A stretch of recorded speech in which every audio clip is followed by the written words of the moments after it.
Hello there, you are welcome back again to my YouTube channel. It's been a while, I missed you all. In today's video, I'll be showing you how I made these beautiful pants. As you can see, the choice of fabric is great and the styling is also beautiful. So if this sounds like what you are interested in, kindly watch till the end.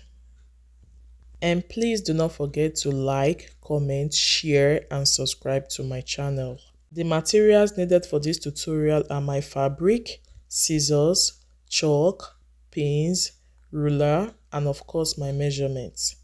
So this fabric has been folded into two on the wrong side with the widest part of my body, and that's my hip. Okay, I will be taking my vertical measurements and I took away 1.5 inches for the band.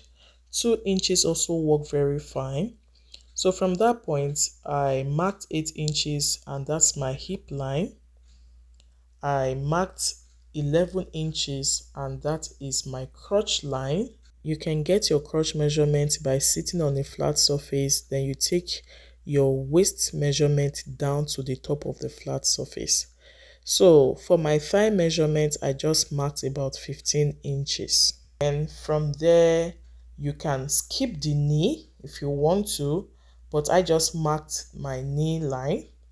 Then from there, you will just go to the hem of the trouser. That's like your ankle, okay? My normal full length is about 41, but I made it 44 because I'll also be hemming it, okay? So that's all for the vertical measurements. So now let's proceed to the horizontal measurement. But before that, I would just want to, project those marks so that when taking the horizontal measurements, it will be very easy. On the hip line, I marked my round hip measurement divided by 4 plus 1 inch seam allowance. Then on the crotch line, I also marked my hip measurement divided by 4 plus 3 inches allowance. So that one is variable. You can add 2.5 inches. It is fine. So for you to get that, it's just your waist measurement divided by 8. Okay.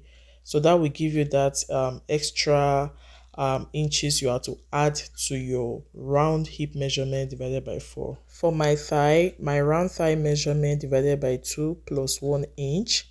Then for my knee, my round knee measurement divided by 2 plus 1 inch.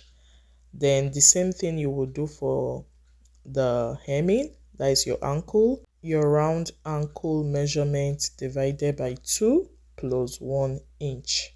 And for the waist measurement, I just drew a straight line from the waist line to meet the crotch line. So from that line, I'll be marking my waist measurement. So my waist measurement is my round waist measurement divided by 4. I was supposed to mark it, but because I'll be attaching an elastic band, I didn't mark it because after attaching the elastic band, it's going to make it squish. Hope you guys understand. So this is me just reconfirming the measurements again and adding the necessary allowance I didn't add before, or I was just trying to make the allowance very bold. So that line I drew from the waist to the crotch, I just created a curve using my free hand. You can also use your curved ruler to do that, and I used my straight ruler to connect all the points. You can see the shape of the pants is coming out, right? So this is the major parts of these pants, that is creating your measurements, both horizontal and vertical. By the time you'll be cutting the back, it will be very easy. In fact, the cutting aspect is the sweetest. Just see how it's flowing, okay? So the shape is popping. So the next thing I will do is just to fold my fabric again into two on the wrong side, but this time around it will be far wider than the one we did initially, because obviously it's the back. So just place it on it, and I left about 2 inches because your back side is usually higher because yeah, you have the back side, so you have to make it higher. If not, when you finish making your pants, it will be lower at the back compared to the front. So you can put extra 2 inches or 3 inches depending on how endowed you are. Okay, so when I was done doing that, I was just adding extra inches to the back. For the crotch line, I added 2.5 inches. For the other part, I think I added 2 inches. Then I will just connect everything. So the shape should look like what we previously cut. Okay, if it doesn't look like it, then there's something wrong. The only difference is that it's just wider than the first part of this cutting. Okay, so that's it. I just added like 2 inches. 1.5 inches will still work fine depending on how free you want your pants to be. So that's that for that. So for the back, you are just going to create a slant line. Just watch how I will do it. You see how I placed my ruler. Maybe next time I'm making it, I'll use about 3 inches, because I noticed that it's like I'm becoming very endowed. So I will use 3 inches next time, but even at that, the pants came out very nice, and this is just the cutting aspect. So for that crotch line, please take note, add about 2 inches or 2.5 inches, so that it won't be squeezed when you put it on. I open up the other side just as you can see me do, and at the end of the day, you should be having 4 pieces. 2 for the front and 2 for the back. So this was me just labeling it, and watch how the arrangement will be, because this part is somehow confusing. So you are just going to join these 2 together this way, then you join the back pieces 2 together, then after stitching like that, then you just join the center. I don't know how to explain it. When you're joining it, you will understand what I'm saying. So this is the front piece. I've joined it. Okay, so just watch it. Then I'll just place the right side to face up. Then this is the back piece. I don't know whichever one it is now, either the front or the back, but at the end of the day, the 2 right sides should be facing each other this way.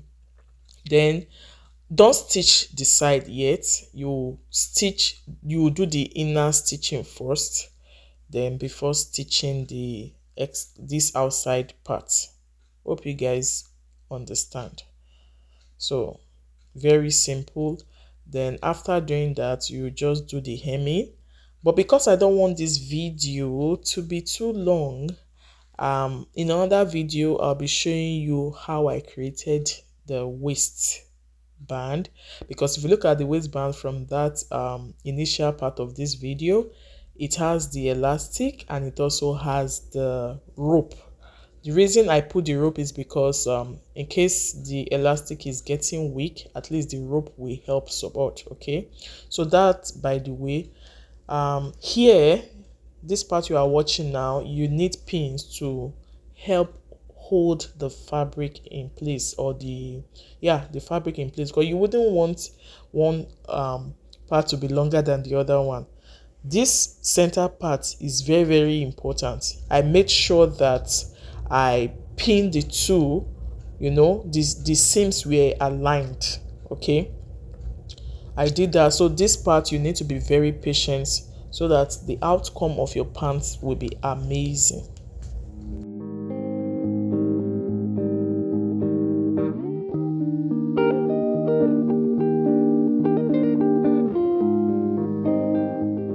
So guys, like I said before, I stitched the crotch area first, so it's now time to stitch on the sides.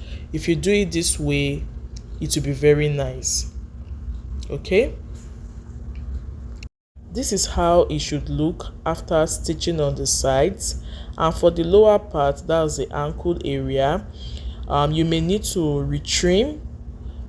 That is, if it is not very even, then you will now have to hem it with whatever allowance you added to it. Okay, so for the waist, in another video I will show you how I created the waistband and how I also added the rope, so kindly watch out for that. If you have watched this video to this point and you haven't liked this video yet, please tell me, what are you waiting for? And if you are yet to subscribe to my channel, kindly do. Just to let you know that I have similar tutorials like this on this channel. Kindly check it out. I'll also be leaving the links in the description box. Okay, so that's it guys for this tutorial. Thanks so much for watching, and I hope to see you all in my next video. Stay blessed and bye.